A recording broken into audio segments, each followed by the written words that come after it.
gukira, ese umuntu ashobora kuba yayirinda, ese iyi ndwara ya diyabete uyirwaye akwiriye kwitwara ate? Ibi byose nibyo tugiye kugarukaho muri iki kiganiro. Ariko mbere yuko twegera Dr Venuste, munyemerere tugera abo tuganiriza batubwira icyo baba bazi kuri iyi ndwara ya diyabete. Nzi ko diyabete ari indwara itanduza kandi idakira. Icyo naba nzi kuri diyabete ntago ikira kandi akenshi aba ari hereditaire. Diyabete ni indwara, ni imwe mu ndwara zitanduza, indwara ziri karande. Gituma mbivuze ko ari uruhererekane niko mfite murumuna wanjye ni nkaho yayivukaye tubimenya ku myaka 5 kugeza n'ubu ngubu, kandi we ari kuri tipe ya mbere yo kwitera. Hari n'abarwara diyabete bafata ibinini, niyo mpamvu uvuga ko diyabete idakira. Hari igihe ishobora kuba yabitewe no mu muryango, wenda ikaba ari indwara iba mu muryango. Ubundi nkakeka ko ishobora kuba yaterwa n'indyo, ibiryo abantu barya bitari indyo yuzuye, ibyo nakwita suralimentation. Ntekereza ko iterwa n'isukari mu mubiri, ibasha kuba yaba nyinshi cyangwa ikaba nkeya, ni uko nguko mbyumva. Cyane cyane nk'ibintu twakundi ko abantu kutikontrola, bakanywa ibintu by'amasukari, kudakora izo siporo ngo umenye ngo ibi birabujijwe ibi ntibibujijwe. Kubera ko iyo ukurikije regime cyangwa ugakora ibintu byose by'isukari ukabireka ukarya ibikurikiza ko utayirwara, ingaruka ziba zihari, acika intege bya hato na hato. Iyo yarengeranye uba usanga akunda kwihagarika kenshi mu buryo budasanzwe. Ikindi, iyo abashije gukomereka ku mubiri ntabwo ari ibintu bikira vuba, n'igisebe kidakira vuba kubera izo ngaruka za diyabete. Ikibazo itera ku bantu ubu ngubu ni harimo abo bavuga ngo ntashobora kubyara cyangwa akagenda agira nk'urugero aguye akazana igisebe, hari ubwo kidahita gikira. Harimo n'abaca ikirenge cyangwa urutoki bitewe n'aho igisebe cyagiye, kubera ko bo ntabwo bijya bipfa kuma. Ishobora gukira bitewe n'umuntu wubahiriza amabwiriza ya muganga, nanone akubahiriza ya regime bamuhaye. Iyo itararengerana biterwa na stage yabigezeho, yitararengerana ntekereza yuko ibasha gukira. Oya, uko mbyumva ntago yakira. Inama nagira abakurikira iki kiganiro nuko buri muntu wese yagerageza kwisuzumisha hakiri kare indwara ya diyabete, akamenya uko ahagaze. Yamara kumenya uko ahagaze akaba yagana muganga akamugira inama y'icyo yakora, ari imiti afata se cyangwa ari regime, kandi akubahiriza inama za muganga. Inama nagira abantu ni uko bazajya bagirisha za controle, apana gutinda kuvuga ngo ugiye gukoresha controle ariko urwaye cyangwa wumva uri muri ababara ahantu runaka. Nagira abantu inama y'uko bakwiye kuzajya bisuzumisha kenshi. Nicyo cya mbere, bakajya bagana ivuriro bakisuzumisha bakareba uko bahagaze muri ubwo buryo. Ikindi, bakagerageza kwirinda nabo, bagakora siporo kugira ngo ya sukari babashe kuyiregarariza mu mubiri. Ngibyo rero, bamwe baravuga bati indwara ya diyabete ishobora gukira, abandi bati ntago ikira. Abandi baratubwira ko ishobora guterwa n'imirire cyangwa se ko ishobora kuba uruhererekane mu miryango. Ibi niko babyumva, niko babizi, cyangwa se ni wenda niko babyumvanye abo babashije kuganira nabo. Ese wowe ubitekerezaho iki? Kugira ngo dushire amatsiko, niyo mpamvu tugiye kwegera Dr Venuste Nkundimana, n'umuganga hano kuri Polyclinique de l'Etoile. Agiye kutuganiriza byimbitse. Nkuko rero nari mbibabwiye, munyemerere tuganire na Dr Venuste Nkundimana. Akaba ari umu interniste cyangwa se umuhanga mu kuvura indwara zo mu mubiri. tugiye kuganira kuri diyabete. Ese diyabete ni iki? Iterwa n'iki? Ingaruka ishobora kugira ku mubiri w'umuntu ni izihe? Ese iravurwa igakira? Ese ishobora guhita n'uyirwaye? Byinshi tugiye kuganira nawe. Dr. mutwemerere tubahe ikaze. Murakoze cyane. Bwira umuntu iyo tuvuze ngo diyabete ni iki? Kuri iki kiganiro menya wirinde muri kano kanya yavuga ngo diyabete ni iki? Ni uburwayi butandura bufata urebye hafi ibice by'umubiri byose, bukaba ari uburwayi bufata umuntu aho aba atabasha gukoresha isukari yo mu mubiri biturutse kuba umusemburo wa insuline ari muke cyangwa se n'uhari ukaba utabasha gukoreshwa. Bukaba ari uburwayi rero muri rusange bufata abantu b'ingeri zose, yaba ku mwana umaze umunsi umwe avutse kugeza ku basaza n'abakecuru bafite imyaka ishobora no kubirenga 100, buri wese ashobora kurwara diyabete.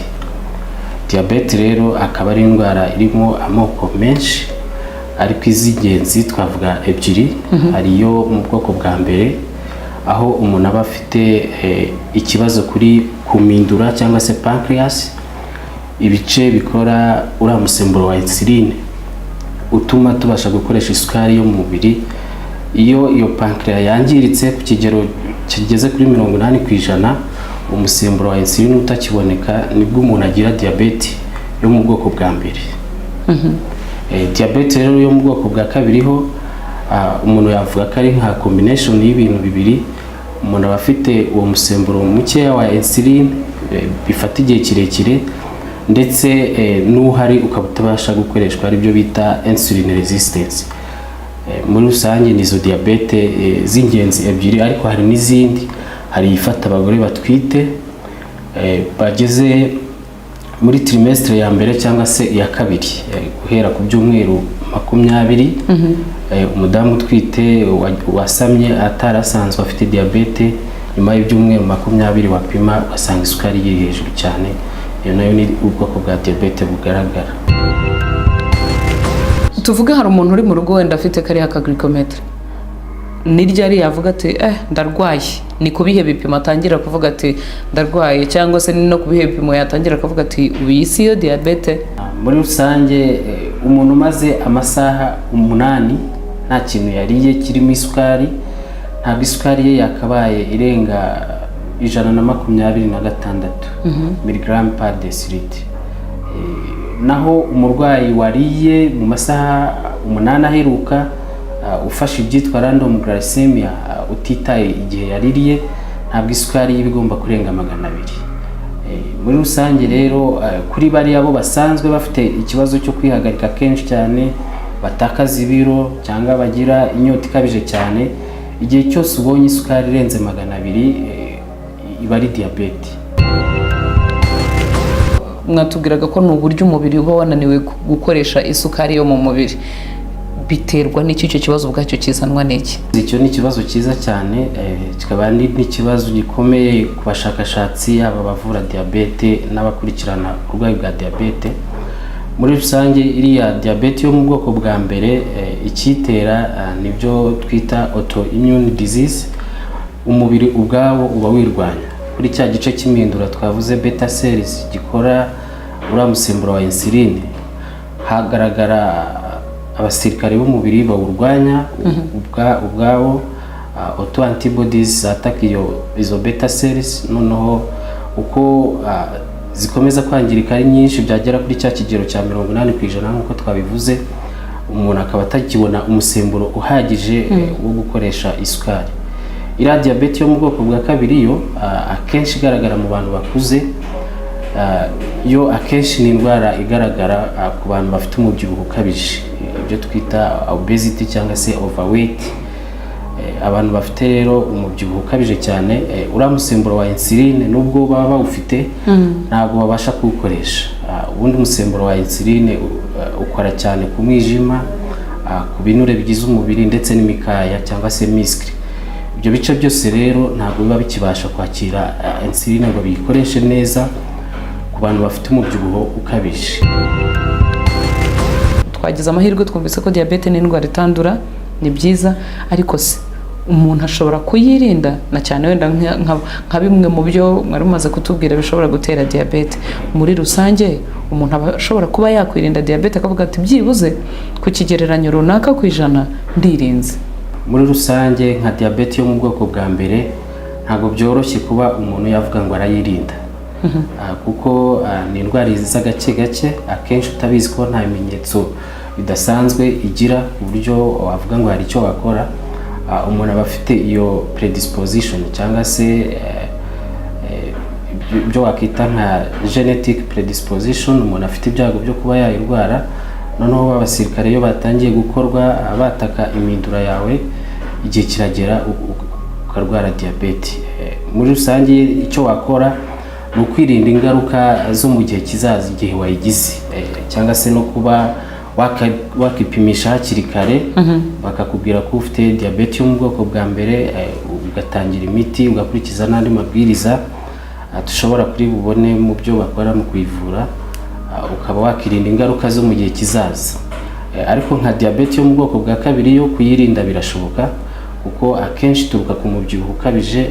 Umuntu ashobora kugira discipline mu byo arya, akagerageza kugabanya ibiro, agakora imyitozo ngororamubiri, akanywa inzoga ziri mu rugero. Ibyo bishobora gufasha mu kurinda diyabete yo mu bwoko bwa kabiri. Mutubwiye ko ngo hari uba afite ibyago byo kuba yayirwara. Ni ryari tuvuga ngo umuntu afite ibyago byo kuba yayirwara? Nk'iyo ufite umuvandimwe cyangwa se umubyeyi wagize diyabete yo mu bwoko bwa mbere, nawe uba ufite risiki yo kwigira. Akenshi ni indwara ifata abantu bari munsi y'imyaka 35. By'umwihariko usanga icyiciro cy'abafite diyabete yo mu bwoko bwa mbere ari abana bari hagati y'imyaka 11 na 13. Ibi bivuze yuko diyabete ishobora kuba uruhererekane mu muryango? Iriya yo mu bwoko bwa mbere birashoboka. Iyo ufite umuvandimwe wa hafi wayigize, nawe uba ufite ibyago byo kuba wayirwara. Hanyuma mwatubwiye ko diyabete idapfa kugira ibimenyetso, ariko ibyo aribyo byose hari nk'ibyo umuntu yavuga ngo abantu bakunze nko guhuriraho. Uyu munsi udukurikiye akaba yavuga ati ese wenda ko numva ngira iki kibazo, aho nticyaba ari ikimenyetso? Ni nk'ibihe bimenyetso ubundi abarwayi ba diyabete bakunze guhuriraho, ku buryo kuko indwara nyinshi mu kiganiro Menya Wirinde twagiye tusanga yuko iyo uyivuje hakiri kare uba ufite amahirwe menshi yo gukira. Ese na diyabete niko imeze? Diyabete muri rusange nk'uko nabivuze ni indwara iza gake, akenshi umuntu uyifite atabizi. Buriya nk'umurwayi babwiye ko afite diyabete yo mu bwoko bwa mbere, muri rusange abayimaranye hagati y'imyaka 3 n'5 ariko atabizi. Mu gihe kuri diyabete yo mu bwoko bwa kabiri abenshi abayimaranye hagati y'imyaka 5 n'10 atabizi. Mu bimenyetso rero akenshi umurwayi wa diyabete ashobora kugaragaza yaba iyo mu bwoko bwa mbere cyangwa bwa kabiri, no kugira inyota ikabije, cyangwa se umuntu akagira ibibazo bijyanye no kwihagarika, akihagarika kenshi kubera ko isukari iyo yabaye nyinshi yigeze ku mpyiko ntabwo isubira mu maraso. Isukari iramanuka igakurura inkari zikaba nyinshi cyane, umuntu agahora yihagarika. Hari n'abagira ibimenyetso byo kuba barya inshuro nyinshi cyane ku munsi, cyangwa se ibyo bakita kuryagagura. Kenshi baba bafite ikibazo cyo gutakaza ibiro ariko batazi impamvu ibiro bitakara. Nk'ababyeyi rero bagira abana bakiri batoya babona batakaza ibiro ariko nta mpamvu ihari igaragara, akenshi biba ari ngombwa ko basuzuma ko nta diyabete abo bana bafite. Ibindi bimenyetso ni ibimenyetso akenshi bidatandukanye n'izindi ndwara, nko kuba umuntu yagira umunaniro adashobora gusobanura impamvu yawo, cyangwa akagira isesemi. Muri rusange ni ibyo ngibyo. Uyu muntu arayirwaye ariko ntago yari abizi. Ni nk'izihe ngaruka wenda bishobora kumugeraho bitewe n'uko yatinze kuyivuza, cyangwa se arabizi ariko nyine ingaruka muri rusange zo kuba ufite diyabete mu mubiri ni nk'ibihe bishobora kugera ku muntu? Muri rusange yaba diyabete yo mu bwoko bwa mbere n'ubwa kabiri, zose zigira ingaruka zimwe kandi zisa. Diyabete ni indwara aho iriya sukari iri hejuru cyane igenda yangiza imitsi y'umubiri, yaba imito ndetse n'iminini, kandi umubiri wacu hose ugizwe n'imitsi itwara amaraso muri ibyo bice. Muri rusange rero ibice byibasirwa cyane kuri diyabete ni impyiko. Abarwayi benshi yaba ababa kuri diyalize cyangwa se abakenera guhabwa izindi mpyiko, usanga bituruka kuri diyabete kurusha izindi ndwara zose. Diyabete rero ikaba ari indwara itera ubuhumyi mbere y'uko n'umurwayi buri impyiko zangirika cyane bijya kugaragara yarabanje guhuma cyangwa se yarabagize ibibazo bijyanye no kutareba neza. Diyabete rero ishobora gutuma abarwayi bagira stroke kubera imitsi y'ubwonko igenda yangirika. Diyabete ikaba ishobora no gutera heart attack cyangwa se crise cardiaque, ni uburwayi aho imitsi itwara amaraso ku mutima yangirika kubera umuntu yagize isukari by'igihe kirekire nayishyire ku murongo. Hakabamo nuko abarwayi bamwe na bamwe bafite diyabete bashobora kugira igihe bakagira ibisebe mu birenge bishobora gutuma akaguru kabora cyangwa amano akabora, bikaba ngombwa ko bagaca kugira ngo ubuzima bukomeze. Diyabete rero muri rusange ni indwara ishobora gufata buri gice cy'umubiri icyo ari cyo cyose. By'umwihariko ku bijyanye n'indwara zandura, diyabete buriya iba muri kategori imwe na virusi itera sida. Abarwayi bafite diyabete iyo isukari itari ku murongo, ubudahangarwa bw'umubiri bwabo buba buri hasi ku buryo bahora bafite ama infection atandukanye, akenshi ariyo mpamvu ituma baza kwa muganga. Umuntu yavuga ngo diyabete irahangayikishije bitewe n'ingaruka itera, na cyane yuko ari n'indwara n'ubundi iza buhoro buhoro ntuhite uyimenya, kandi tuzi ko ubundi indwara igaragaye hakiri kare bishobora kuba yavurwa igakira, cyangwa se n'uyivuje ntinamuhende bitewe n'uko bitari yagira byinshi yangiza. Ariko umuntu yavuga se diyabete ishobora kuvurwa igakira? Diyabete muri rusange ni uburwayi budakira, ni uburwayi buri chronique, ariko iyo umuntu agize discipline ni uburwayi umuntu ashobora kubana igihe kirekire akabaho imyaka niyo abandi badafite diyabete babaho. Icy'ingenzi ni uko aba afata imiti neza, isukari ikajya ku murongo, agakurikiza amabwiriza ku bijyanye n'imirire ndetse n'imyitozo ngororamubiri ijyanye n'uko umubiri we uhagaze. Hanyuma se twavuga ko diyabete wenda ishobora guhita n'uyirwaye? Diyabete ni indwara yica. Muri rusange ku isi abantu bapfa abenshi bazira ibyitwa cardiovascular disease, ni ukuvuga indwara zifata imitsi itwara amaraso yaba ku mutima cyangwa se ku bwonko. Kimwe rero mu bituma iyo mitsi yangirika, diyabete iza ku isonga, hamwe n'itabi, umuvuduko w'amaraso, umubyibuho ukabije. Ibyo byose bituma abarwayi bafite diyabete bashobora guhitanwa n'izo ndwara zishobora kwibasira umutima cyangwa ubwonko. Mwatubwiye muti umwana akivukana nyuma y'ukwezi ushobora kumupima ukamusangamo diyabete. Uratubwiye uti n'abakecuru bo mu myaka za 90 nabo bashobora kwibasirwa na diyabete. Twavuga ngo ni bande bakunze kwibasirwa na diyabete, ni ikihe cyiciro? Imyaka yose ishobora kwibasirwa na diyabete, ariko by'umwihariko hari abo dushobora kwikekamo cyangwa se abo biba biri ngombwa ko bisuzumisha ko badafite diyabete. Abo ngabo ni abarwayi bafite abantu bafite umubyibuho ukabije cyane, byo twita body mass index irenze 30, bari muri classe ya obesity. Abo ngabo bari ngombwa ko basuzumwa ko badafite diyabete.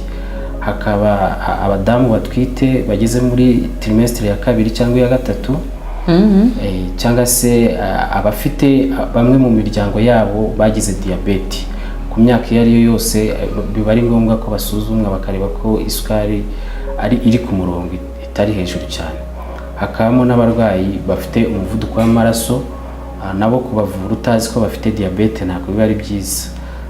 Hakaba abarwayi bafite ibinure byinshi cyane mu maraso, uje kwa muganga bagasanga ibinure biri hejuru cyane, ufite n'ibyago by'uko wagira diyabete, icyo gihe barayisuzuma.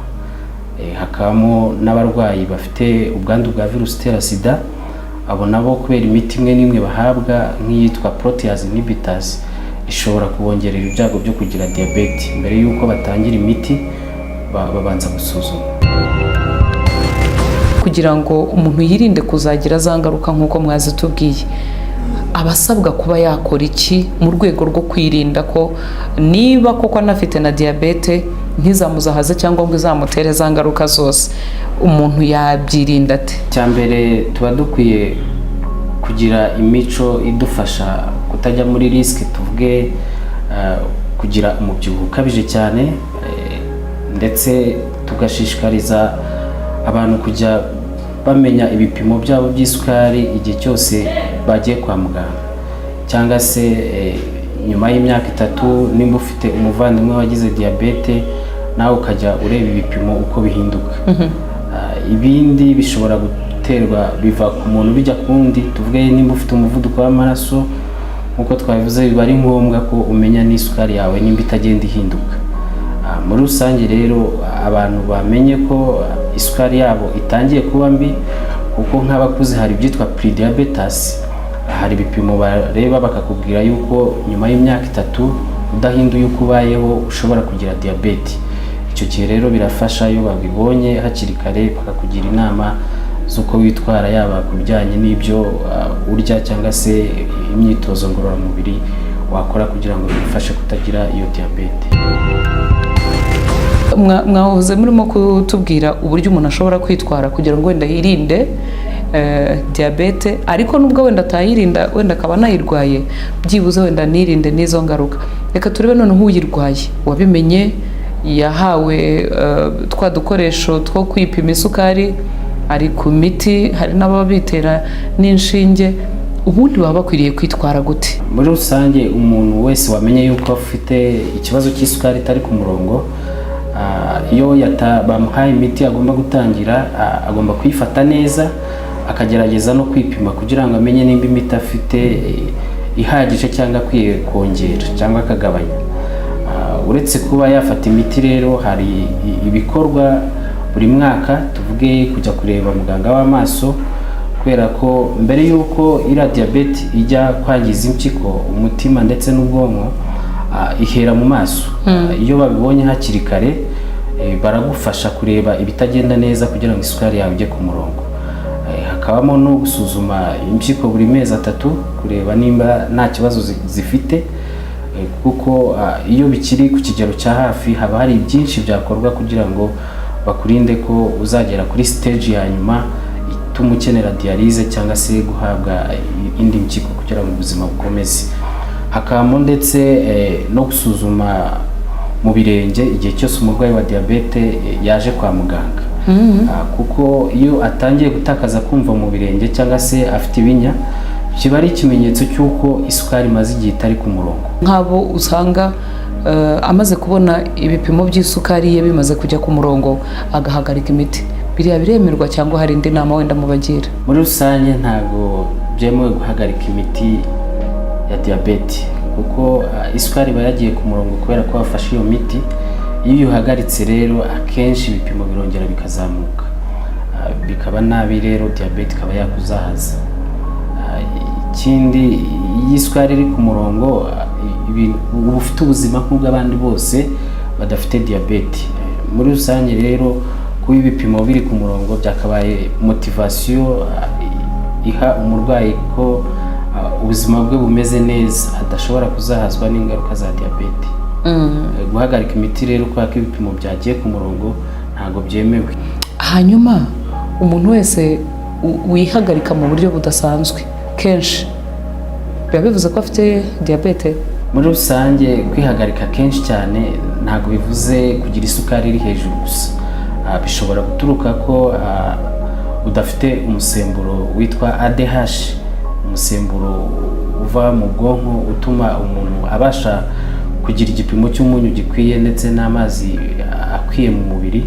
Uwo musemburo rero iyo utawufite akenshi ntabwo ukora ibyo twakwita nka retention ya urine, inkari zikomeza zigucika. Ibi byose tubihuje tugahuza imyumvire ariko n'uburemere bwa diyabete ndetse n'ubwoko bwa diyabete butandukanye, muratugira nama ki? Twabagira inama ko bamenye ibipimo byabo by'isukari ku myaka iyo ari yo yose umuntu afite. Ni ngombwa ko amenya ibipimo by'isukari uko bimeze. Ikindi ni ugucunga uburyo ibiro byiyongera. Uko ibiro byiyongera niko iriya insulin resistance yiyensitara. Noneho nyuma y'imyaka mike isukari igatangira kutaba ku murongo, ugatangira kugira ingaruka zijyanye na diyabete. kwisuzumisha hakiri kare rero ukabimenya ugatangira imiti nta gice cy'umubiri kirangirika birafasha ko ubaho ubuzima nk'ubw'abandi bose badafite diyabete. Murakoze cyane Dr. turabashimiye. Murakoze cyane. Yego. Ngibyo bitangazwa na Dr. Nkundimana Venuste ati diyabete ni indwara idakira, nubwo bamwe mu bo twaganiraga batubwiraga yuko diyabete ari indwara ikira. Nk'uko muganga yarabitubwiye ati nubwo ibipimo wabona yuko ibipimo by'isukari wabona ko bimeze neza, ntabwo ari byiza guhagarika imiti, ahubwo ibyiza ni uko ukomeza kwikurikirana, kwisuzumisha, kureba igipimo cy'isukari, ubundi wakumva ufite inyota, kuko bimwe mu bimenyetso bya diyabete harimo no kugira inyota. Wakumva ufite inyota, nywa amazi, utakomeza kunywa ibintu birimo amasukari cyane. Ni byinshi muganga tugiriyemo inama. Ikindi ntabwo ari ngombwa kujya kwivuza mu gihe waraye ku musonga, kuko twumvise yuko diyabete ari indwara ishobora kuza buhoro